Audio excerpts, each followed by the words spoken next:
এই বিশ্বের সমস্ত জ্ঞানে জ্ঞানী হয়ে যান, কিন্তু দাজ্জালের কনসেপ্ট না বুঝতে পারলে আপনি বুঝতে পারবেন না। দাজ্জাল ওখান থেকেই আসবে, ওদেরকে নিয়েই, এই ইহুদিদেরকে নিয়েই সে বিশ্বটাকে শাসন করবে।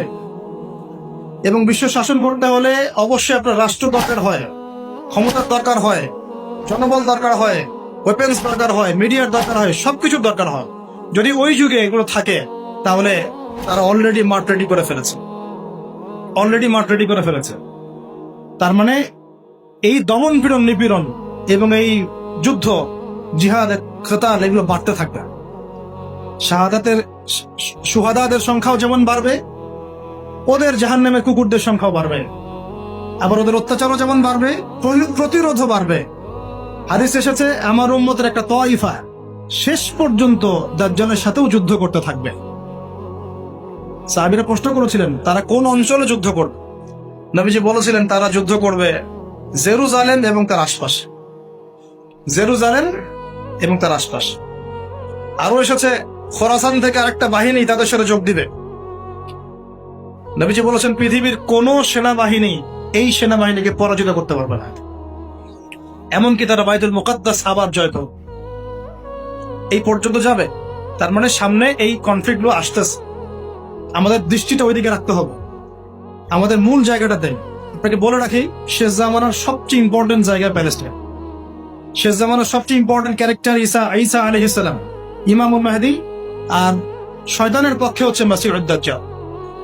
এবং এই জিউসদের দিকে সবসময় চোখ রাখতে হবে, কারণ এরাই তারা যারা মাসিহুদ দাজ্জালকে ফলো করে বিশ্ব শাসন করবে।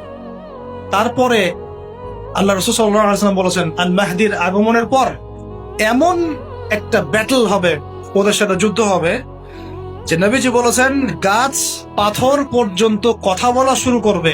ইয়া মুসলিমিন ওয়ারাইল ইয়াহুদ তাআল ফাকতুলহু, আমার পিছনে একজন ইহুদি লুকিয়ে আছে, আসো হত্যা করা যাও।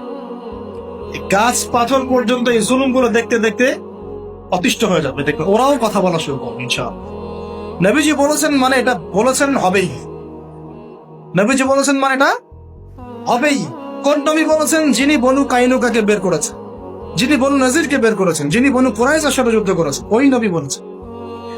ওই নবী সাল্লাল্লাহু আলাইহি ওয়াসাল্লাম ইন্তেকালের কয়েকদিন আগে বলে গিয়েছিলেন, এটা জানি না আরব নেতাদেরকে কে বোঝাবে, কে শোনাবে, যে আমার ইন্তেকালের পরে জাজিরাতুল আরব থেকে এই জিউসদেরকে বের করে দিও, তোমরা বের করে দিও। কে বলেছেন? এটা আমি বানিয়ে বললাম? এটা উমর রাদিয়াল্লাহু আনহু করেন নাই, করেছেন। এটাই সামনের ভবিষ্যৎ।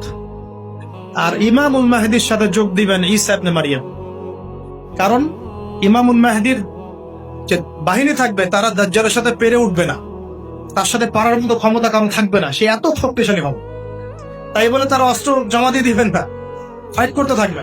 যখন পেরে উঠবে না, আল্লাহ রাব্বুল আলামিন ঈসা আলাইহিস সালামকে পাঠালেন। ঈসা ইবনে মারিয়ামের হাতেই দাজ্জালের নিহত হওয়াটা লেখা আছে, এই প্যালেস্টাইনেই, এই বাবে লুদ নামক জায়গায়। ব্যাস, এই হলো পৃথিবীর ফিউচার। তারপরে ঈসা ইবনে মারিয়াম একটা একটা করে জালেমকে হত্যা করবেন ইনশাআল্লাহ। তার হত্যা করতে হবে না। আল্লাহর নবী বলেছেন, তার নিঃশ্বাস যতদূর পর্যন্ত যাবে এরা মরতে থাকবে। আবার বলেছ, তার নিঃশ্বাস যতদূর পর্যন্ত যাবে এরা মরতে থাকবে। সর্বশেষ দাজ্জালকে খুঁজতে খুঁজতে খুঁজতে তিনি এই প্যালেস্টাইনের বাবে লুদ নামক জায়গায় পাবেন, সেখানে হত্যা করা হবে। তারপরে 40 বছর, কত বছর? 40 বছর ঈসা আলাইহিস সালাম এই বিশ্বটাকে শাসন করবেন। কত বছর? 40 বছর। ওখানেই সভ্যতা শেষ হবে। তারপরে মানুষ আবার খারাপ হওয়া শুরু করবে।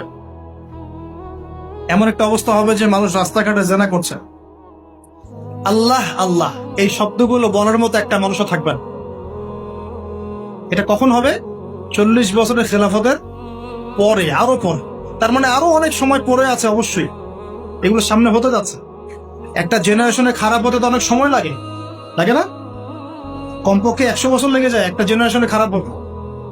আমরা জানি না, আল্লাহু আ'লাম। তবে ঈসা ইবনে মারিয়ামের এই বিশ্ব শাসনের পরে, 40 বছর বিশ্ব শাসনের পর এই অবস্থাটা আসবে। আর ওই কওমের সামনেই পশ্চিম দিক থেকে সূর্য উঠবে। মানে কি?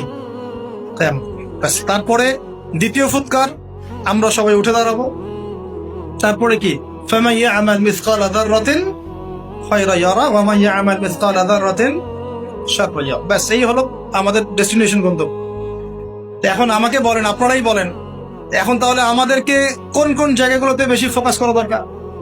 ফেসবুক, ইউটিউব, আপোষে গীবত, তহমত, সমালোচনা, ইখতিলাফি মাসলা নিয়ে আমাদের ঝগড়া, ভাইয়ের সম্মানহানি করে ধুয়ে দেওয়া, ধুয়ে দিলেন টাইটেল ও মাশাআল্লাহ, মানে ওয়াশিং মেশিন। হ্যাঁ, আমরা কোন কোন জায়গায় দেখি ভিডিও সামলাইন দিয়েছে অগ্নি ঝরা বক্তব্য, কি আগুন ঝরা দিয়ে আসলাম। হ্যাঁ, সকালে মানুষ ভুলে গেছে। কেন এইসব করতে চান? ইখলাস ঠিক রাখেন, আন্তরিকতা ঠিক রাখেন, নিয়াত বিশুদ্ধ রাখেন, ওলামায়ে কেরামদের সোহবতে থাকেন, ইনশাআল্লাহ ভালো কিছু হবে। ইনশাআল্লাহ উম্মার ভবিষ্যৎ সামনে ভালো। এখন যা দেখছেন এটা থাকবে না ইনশাআল্লাহ। তাহলে আমাদের কিছু করণীয় তো আছে নাকি ভাই? আমি কয়েকটা পয়েন্ট বলি এখানে। পড়াশোনা করেন, ইলম অর্জন। 1 নম্বর কি? ইলম অর্জন। 2 নম্বর, বারবার বলি এগুলো আমি লেকচার। 2 নম্বর, ইলম অনুযায়ী আমল, ইলম অনুযায়ী। 3 নম্বর, সাহাবীওয়ালা জিন্দেগি, সাহাবীদের মতো জিন্দেগি গড়ার চেষ্টা করতে হবে, আল্লাহ তৌফিক দান করুন। 4 নম্বর, হালাল খাইতে হবে, হালাল রিজিক, যেটা এই বিশ্বে খাওয়া খুব টাফ, তারপরেও চেষ্টা থাকবে। 5, আদর্শ পরিবার, আদর্শ ইসলামিক পরিবার। এটা সুযোগ আপনাদের সবার সামনে আছে, এগুলো করতে আপনাকে কেউ বাধা দিবে না। 6 নম্বর, আমর বিল মারুফ, সৎ কাজে আদেশ। 7, নাহি আনিল মুনকার, অসৎ কাজে নিষেধ। 8 নম্বর, আমরা বিভক্তি বাড়াবো না, ঐক্যবদ্ধ করতে পারি না পারি উম্মার মধ্যে বিভক্তি বাড়াবো না। 9 নম্বর, আমরা ইসলামের মূল শত্রুদেরকে চিহ্নিত করব, তাদের বিরুদ্ধে আমাদের অবস্থান, মুসলমানদের বিরুদ্ধে আমাদের অবস্থান না, আমরা মূল জায়গায় থাকবো, মূল জায়গা থেকে সরে যাব। 10 নম্বর, আল্লাহ পাক যা দিয়েছেন আপনাকে, জান, মাল, সময়, শ্রম যা দিয়েছেন আল্লাহ পাক আপনাকে, আমাকে, ওইটাকে আল্লাহর রাস্তায় বিলিয়ে দেন ইনশাআল্লাহ। এই কাজগুলো যদি আমরা করতে পারি, আশা করা যায় ভালো কিছুই হবে ইনশাআল্লাহ। আজকে আপনাদেরকে এতটুকু জানালাম নবী সাল্লাল্লাহু আলাইহি ওয়াসাল্লাম কিভাবে দিনটাকে কায়েম করেছেন, তার সুন্নতের পদ্ধতিটা কেমন ছিল, এবং স্পেশালি এই জিউসদের সাথে তিনি কিভাবে পলিটিক্যাল অ্যাফেয়ার্স ক্রিয়েটিং করেছেন। আর এখন আমরা কি করছি? আচ্ছা, এদের সাথে আমাদের কিছু করার আছে? পয়েন্টগুলো বলি, কেউ করতে পারলে করবে, না করতে পারলে নাই। ওদের সমস্ত পণ্যগুলো ব্যবহার করা বন্ধ করে দেবে। গতকালকে যেখানে লেকচার দিতে গিয়েছিলাম, আমাকে পানি খেতে দিয়েছে, এমন একটা ব্র্যান্ডের পানি দিয়েছে, ওটা ওদেরই। বাসায় যা ইউজ করছি, যা খাচ্ছি, যা পড়ছি, খেয়াল করে দেখেন এমন হচ্ছে নাকি? এমন আমার হচ্ছে না তো যে আমি ওদের সাথে ব্যবসা বাণিজ্য করে আমার টাকায় লাভ করে সে বুলেট কিনছে, ওই বুলেট আমার ভাইয়ের বুকে গুলি চালাচ্ছে।